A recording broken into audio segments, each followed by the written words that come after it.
ने वहां पर ऑपरेशन फरमा लिया, तो फिर आपको उन्होंने कुछ नहीं कहा। उन्होंने उनकी इतनी बड़ी चोरी पकड़ी जा रही थी, आखिर उनको बहुत बड़ा किसी ने दिया होगा ना, ठेका दिया होगा ये काम करने के लिए। उन्होंने कुछ नहीं कहा, उन्होंने कहा नहीं ठीक है आप आगे, आप हमारे मेहमान हैं, आप आए, सो बिस्मिल्लाह आए, आके यहाँ फुटेज बनाए। वो उनको कुछ नहीं कहते, वहां पर उनको बाकायदा शूट करने के लिए एक आता है शूट करने पर, दूसरा आता है शूट करने, और वहां पर शूटिंग होती है। उसके बाद सवाल नंबर 6 कि आपने जो ये फुटेज बनाया वो सबसे पहले आपने पीटीआई के सोशल मीडिया अकाउंट्स को दिया। आपके अपने सोशल मीडिया अकाउंट्स पे इतनी बड़ी स्टोरी थी। मैं भी, अब मुझे आप साथियों के साथ रह रहे के काफी जो है वो आपकी टर्म्स का भी और आपके जो मामलात हैं उनका भी समझ आ जाती है। ये स्कूप होता है किसी साफी के लिए। बड़ी इतनी बड़ी स्टोरी देखे ना जी, ब्रेकिंग न्यूज, तहलका खेज ब्रेकिंग न्यूज लेके आया एक साफी, अपने चैनल पर ही गया। राय साकिब खरल साहब जो है वो जिस चैनल पे काम करते हैं उस चैनल पे अपनी स्टोरी लेके नहीं गए, वो किसी और चैनल के ऊपर अपनी स्टोरी लेके गए। वो मुझे चैनल का नाम मालूम है, जिनके पास वो लेके गए उनका भी नाम मुझे मालूम है, और उन्होंने भी 3-4 सवाल इसी तरह के पूछे होंगे जैसे मैंने सवाल उठाए हैं। और उन्होंने पूछा कि ये प्लांटेड स्टोरी है, हम कैसे चला दें। तो फिर वो मौसूफ जो है चुप करके उसके बाद घर आ गए और आज तक बेहोश हैं। आज तक जो है वो उनका कोई अता पता नहीं है कि वो कहाँ पाए जा रहे हैं। सो ये अपने चैनल पे, अपने फेसबुक पे, अपने सोशल मीडिया अकाउंट्स के अंदर जो है ये आपने स्टोरी, इतनी बड़ी स्टोरी आपने जाने दी। ये तो आपके बहुत बड़े सहाफती, आपकी जो है वो किरदार की, आपकी फील्ड की बहुत बड़ी स्टोरी होती अगर ये प्लांटेड ना होती। आपको खुद पता था ना प्लांटेड है, इसलिए आपने उसको अपने चैनल्स पे शेयर नहीं किया। आपने, चूंकि आप पीटीआई के सोशल मीडिया ब्रिगेड की एक कारकुन है, आप उनकी इंस्ट्रक्शंस पे चलते हैं, उनके कहने पर ये पूरा ड्रामा फील्ड किया गया और उसके ऊपर आपने अदाकारी की। और उसके बाद अब जो आखिरी बात है वो ये है कि इस मामले पे जुर्म तो हुआ है। मुझे अफसोस होता है कि पाकिस्तान हम सबका मुल्क है, हम सब ने इस मुल्क को आगे ले जाना है। मीडिया हो, अदालतें हो, मुकन्ना हो, इंतजामिया हो, सब लोगों ने अपना अपना रोल अदा करना है, तो इस मुल्क ने आगे बढ़ना है। आप चलें, आपको बहुत मोहब्बत है एक पॉलिटिकल पार्टी से, आपको बहुत मोहब्बत है उसके एक लीडर से, करें मोहब्बत, चले, मैं उसमें भी एतराज नहीं करती। इतनी थोड़ी सी मोहब्बत अपने मुल्क के लिए भी रख लें। वो मुल्क जिसने आपको नाम दिया है, वो मुल्क जिसने आपको शनाख्त दी है, वो मुल्क जिसका साफी कह कि आप किंग मेकर बने हुए हैं इस वक्त, वो मुल्क जिसके लोगों को चूट सच दिखा के आप डॉलर कमाते हैं, उस मुल्क के साथ इतनी सी मोहब्बत कर लें, इतनी सी हमदर्दी रख लें कि इस मुल्क के अंदर जो फितना फसाद बर्पा करने का जो प्लान है, जो 1971 की ये मिसालें देते हैं, अल्लाह, मेरा दिल काम जाता है 1971 की बात करते हुए। वो भी खुशी से कहते हैं 1971 जैसा दोबारा हो सकता है, वो कहते रहे। आखिर उसकी कोई प्लानिंग है ना 1971 बनाने की। जो श्रीलंका बनाने की जब बात करके गए थे तो श्रीलंका की पूरी तैयारी करके गए थे वो। जब उन्होंने 450 अरब का जो है वो टीका लगाया था पाकिस्तान के खजाने को, 10-10 रुपए जो है वो जून तक फ्रीज करके, पैसे कम करके पेट्रोल की कीमत में, और आईएमएफ का प्रोग्राम खत्म करके फिर उसको फोने भी कराई कि बिल्कुल पाकिस्तान की हेल्प ना करना, पाकिस्तान को श्रीलंका बनाना है। अब भी पाकिस्तान के हालात खराब करने के लिए जो प्लानिंग की जा रही है, मुझे अफसोस है उसमें हमारे सहाफी हजरात इस्तेमाल होते हैं। मैं पूछना चाहती हूँ, कल से आज तक ये जो कुछ हुआ है, हमारे सहाफती तंजीमें कहाँ हैं? क्या किसी ने नोटिस लेने की कोशिश की? क्या किसी ने देखने की कोशिश की कि इस मुल्क के साथ क्या हो रहा है? आप क्या कर रहे हैं? एक पॉलिटिकल पार्टी का तर्जुमान होते हुए आप सहाफी भी कहलवाना चाहते हैं। आप एक सोशल मीडिया ब्रिगेड का हिस्सा होते हुए आप अपने तमाम जो है वो आप फिर ये वो मोर्चा लेके भी निकल आते हैं कि आजादी सहाफत के ऊपर जो है वो पता नहीं क्या हो गया। हर एक को अपनी अपनी डोमेन में रहना होगा, हर एक को अपना अपना काम करना होगा, और सबसे इंपॉर्टेंट बात, अपने मुल्क से मोहब्बत करनी होगी। पाकिस्तान को ये स्टेबिलिटी, जो जो इंस्टेबिलिटी है इस वक्त पाकिस्तान के अंदर जो फैलाने की कोशिश की जा रही है, वो क्या सिर्फ सियासतदानों के नुकसान में है? वो आप सबके नुकसान में भी है। वो पाकिस्तान के साफती तंजीमों के नुकसान में भी, बिकॉज आप सब भी मुहिब वतन लोग हैं, आप लोगों ने भी यही रहना है। ये मुल्क चलेगा, इस मुल्क के गरीब आदमी का भला होगा तो ही पाकिस्तान आगे बढ़ेगा, और पाकिस्तान आगे बढ़ेगा तो हम सब की तरक्की है। हम सब तभी इस मुल्क को जो है वो कहीं आगे ले जाने के काबिल हो सकते हैं। लेकिन एक एजेंडे को टो करना, एक एजेंडे के ऊपर इस कदर हद से आगे चले जाना कि आपको पता है प्लांटेड स्टोरी है, आप प्लांटेड स्टोरी के लिए इस्तेमाल हो रहे हैं, और फिर कोई मजे की बात यह है कि फिर कोई तकलीफ भी नहीं है, कोई शर्मिंदगी भी नहीं है बैठ के। फिर जब हम सवाल पूछते हैं तो आप कहते हैं आप सवाल पूछ रहे हैं, फिर आप लोग इकट्ठे होके आ जाते हैं, वो पूरा आजादी सहाफत का जो है वो झंडा उठा के कि ये हमारे पे हमला हो गया। हम क्यों करेंगे हमला? हम किसी पे हमला नहीं करना चाहते। आप सब हमारा बाजू हैं, आप सब मुआशरे की आंखें और कान हैं। हमें सबको मिलके आगे चलना है ताकि पाकिस्तान को आगे ले जाया जा सके। लेकिन जहां ये हरकतें हो रही हैं, आपकी अपनी साफती तंजीमें भी खामोश हैं। कोई ज़ाब्ता इखलाक अपने लिए खुद ही बना लेते हैं।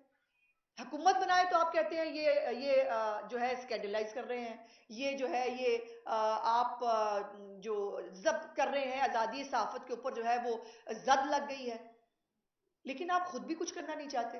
क्या ये नहीं देखा जाना चाहिए कि YouTube के ऊपर जो मर्जी सच झूठ आप डाले जा रहे हैं, आपको डॉलर आ रहे हैं, ठीक है चलने दें, पाकिस्तान का बेड़ा गर्क होता है होने दें। इस तमाम इशू के ऊपर मैं वाइंड अप करते हुए सिर्फ एक बताना चाहती हूँ कि FIA जो है जुर्म हुआ है। आपने मुल्क के अंदर अनारकी पैदा करने की, आपने मुल्क के अंदर जो है वो फसाद बर्पा करने की, आपने मुल्क के अंदर एक इलेक्शन प्रोसेस को कंट्रोवर्शियल करने की झूठी जो है वो प्रोपेगेंडा मुहिम चलाई है। ये जुर्म हुआ है और इस जुर्म के ऊपर हम FIA के पास भी जा रहे हैं। FIA जो है इसके ऊपर हम उनसे दरखास्त करेंगे कि वो तहकीकात करें। जिन लोगों ने, और बाय द वे मेरे पास वो अजहर मशवानी का वो स्क्रीनशॉट भी मौजूद है जो उसने अपने जो डिजिटल उनका ग्रुप है उसके अंदर ये वीडियो डाली। अब ये वीडियो किस किस ने बनाई, किस किस ने चलाई और इसको किस किस तरह इस्तेमाल किया गया। अब आप वीडियो डिलीट कर दें, अब आप जो है वो खामोश हो जाएं। Damage has been done. जो आपने डैमेज देना था वो दे दिया, आपने जो पाकिस्तान के अंदर अनरेस्ट पैदा करना था वो हो गया। अब FIA जो है हम दरखास्त करेंगे कि वो तहकीकात करे और जो लोग इसके अंदर इन्वॉल्व है ECL पे उनका नाम भी डाला जाए। ये नहीं हो सकता कि यहां मैंने कारनामा सर अंजाम दे दिया, अब मैं नीवी नवे होकर मुल्क से निकल जाऊंगा बाहर बैठ के। फिर मैं, जो मुल्क से बाहर गए हैं वो क्या कर रहे हैं? जो मुल्क से बाहर गए हैं जो टाइगर साफी तो कहती हूं मैं उनको, वो बाहर बैठकर कभी शाहीन सबाई हमें बांग्लादेश की एग्जांपल देते हैं, कभी वो कहते हैं बांग्लादेश मॉडल पे अमल होने लगा है, कभी जो है वो शहबाज गिल जो बाहर बैठ के वो जो सरकारी अफसरान हैं उनको कह रहा है इनका पता करो, ये कहाँ कौन से मुल्क में आए हैं, इनको छोड़ना नहीं है। इनकी पूरी सोशल मीडिया ब्रिगेड जो है वो सरकारी अफसरान के ऊपर वो एक गंडासा लेके उनके पीछे है कि या तो लियाकत चट्ठा बनो या तो नहीं रहोगे। ये नहीं होगा, ये नहीं चलेगा। जो नामजद वजीर आला पंजाब है मरीम नवाज शरीफ साहिबा, उन्होंने भी कल एक स्टेटमेंट जारी किया है इस हवाले से और उन्होंने भी सरकारी अफसरान को कानून के मुताबिक जो अपनी फराइज हैं उनको अदा करने के लिए कहा है। और किसी भी सोशल मीडिया ब्रिगेड, किसी भी इस तरह के प्रोपेगेंडा सेल या किसी भी इस तरह की फैशिस्ट, और ये वही लोग हैं ना जो अपने दौरे हुकूमत में सरकारी अफसरों को बुला के कहते थे आर्टिकल 6 लगाओ मेरे सियासी मुखालफिन पे। आर्टिकल 6 लगवाने की जो अपनी हुकूमत में कोशिशें करता रहा, ये वही है जो अब सरकारी मुलाजमीन को अपने लिए इस्तेमाल करना चाहता है। ये वही लोग हैं जो अपने सियासी मुखालफिन को अजियत देने के लिए मुख्तलिफ रास्ते ढूंढा करते थे और अब भी इनकी तसल्ली नहीं हो रही। KPK की हुकूमत आन दो, ठीक है, वहां पे इलेक्शन ठीक हुआ है, पंजाब में हमने सुकून नहीं लेने देना।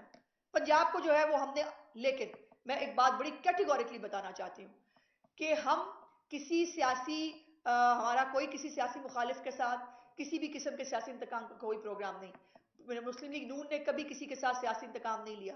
लेकिन जो लोग पाकिस्तान की सॉवरेनिटी के खिलाफ काम करेंगे, जो लोग पाकिस्तान की रियासत को नुकसान पहुंचाने की कोशिश करेंगे, जो लोग किसी और इदारे के लबादे में बैठकर पाकिस्तान के खिलाफ साजिशें करेंगे, उनको स्पेयर नहीं किया जाएगा। और उसके लिए किसी भी तरह का फिर जो एक कर्टसी है या एक फेवर जो है वो फिर किसी को नहीं मांगनी चाहिए। बहुत शुक्रिया जी। अज़मा बुखारी साहब, आपने सहाफ़ी तंजीमों पर तो सवाल उठा दिया, लेकिन आपके पीछे भी 16 माह हुकूमत आपकी रही PDM की, उसमें भी सोशल मीडिया पे जो है वो कुछ रिस्ट्रिक्शंस लगाने की, कोई असूल ज़वाबित बनाने की बात होती रही। आप खुद उस पर जो है वो अमल दरामद नहीं करा सके। अब इसमें अगर कोई बंदा पुख्ता वो करता है तो फिर इसमें ये तो हुकूमत जो है उसको देखना चाहिए जी, कि वो कोई असूल ज़वाबित बनाए सोशल मीडिया के। बड़ी अच्छी बात की है मेरे साहब आपने। जब हुकूमत खुद बनाने की कोशिश करती है तब आप सब लोग इकट्ठे होकर कह देते हैं कि ये हमारे ऊपर जो है सेंसरशिप होने लगी है, हमारे खिलाफ सियासी इंतकाम होने लगा है। यही तो गुजारिश की है मैंने, तो पूछा है कि सहाफ़ती तंजीमें खुद अगर आप अपना एहतसाब करना शुरू कर दें, किसी हुकूमत को आपका एहतसाब करने की ना शौक है ना जरूरत है। आप लोग ये इस तरह की प्लांटेड स्टोरीज के ऊपर आप लोग को खुद एक्शन लेना चाहिए। मुझे नहीं कहना चाहिए, मुझे FIA के पास नहीं जाना चाहिए, आप लोगों को जाना चाहिए। आप लोगों को अपने अंदर जो काली भेड़े हैं, जो आपका नाम इस्तेमाल करके किसी सोशल मीडिया ब्रिगेड का हिस्सा हैं, किसी की तर्जुमान बने हुए हैं, आपको उनका एहतसाब करना चाहिए। और जो भी ये जो कुछ सोशल मीडिया पे हो रहा है, आप भी इस बात से एग्री तो करें कि दुनिया में कोई ऐसा सोशल मीडिया नहीं है जिसके जो है वो कवायद और ज़वाबित ना हो। कवायद और ज़वाबित तो बनने चाहिए ना, आप हम सब मिलके बनाएं, ये सबसे अच्छी बात है। आप लोग अकेले बना लें वो भी बहुत अच्छी बात है, बट बनाएं। खुदा का वास्ता, ये आपका भी मुल्क है। इस मुल्क के अंदर जितनी इंस्टेबिलिटी होगी उसका नुकसान सबको होगा। पाकिस्तान की मईशत खड़ी नहीं होगी, पाकिस्तान की हुकूमत जो है वो काम नहीं कर पाएगी, पाकिस्तान के अंदर जो है वो चोर डाकू दूसरे पे इल्जाम लगाना, ये अगर जायज है तो फिर मैं भी बैठ के जिस पे मर्जी इल्जाम लगा देती हूँ, फिर मुझे भी कोई ना सिखाने के लिए आए। मैं तो कोई इल्जाम नहीं लगा रही, मैं तो गुजारिश कर रही हूँ कि ये देखें ये हो क्या रहा है। आप एक जो है वो प्लांटेड स्टोरी कर रहे हैं, प्लांटेड स्टोरी करने के बाद भी आपको कोई पूछने के लिए तैयार नहीं है, फिर एफआईए के पास जाने के अलावा हमारे पास क्या ऑप्शन है। उस्मान साहब ये बताइए, वो जो बैलेट पेपर की छपाई कल पकड़ी गई है, वो जाली है, असली है, वो तो तहकीकात के बाद सामने आएगी। उस दो बैलेट पेपर थे, एक वाइट और ग्रीन। हाँ जी, मियां नवाज शरीफ साहब कौन सी सीट पर इलेक्शन लड़ रहे थे और उसके बैलेट पेपर का क्या कलर जी था? ग्रीन। ये भी आपने अच्छा किया, मुझे याद करा दिया। कौमी असम्बली का बैलेट पेपर ग्रीन कलर का है और सूबाई असम्बली का चिट्टे कलर का है, बट जल्दी बहुत थी ना, तो फटाफट वो क्योंकि लियाकत चट्ठा की स्टोरी फ्लॉप हो गई थी, तो फटाफट एंट्री डालनी थी, तो उनको याद नहीं रहा कि वो चेक कर लें कि बैलेट पेपर कौन सा है। दूसरी बात, बैलेट पेपर आम कागज पे नहीं छपता। बैलेट पेपर के लिए एक मखसूस कागज होता है जो मुल्क से बाहर से मंगाया जाता है इलेक्शन से पहले, और उसके ऊपर बैलेट पेपर प्रिंट होता है। सो बैलेट पेपर जो है वो गैर कानूनी तौर पर छापना या छापने का ड्रामा करना, ये इटसेल्फ ये भी एक जुर्म है। और ये जुर्म जिसने भी किया है, जिसने ये बैलेट पेपर का ड्रामा क्रिएट किया, जिसने इसको एग्जीक्यूट कराया, जिसने इसके ऊपर सोशल मीडिया के ऊपर डाला, सबके ऊपर एक्शन होगा। Thank you very much ji.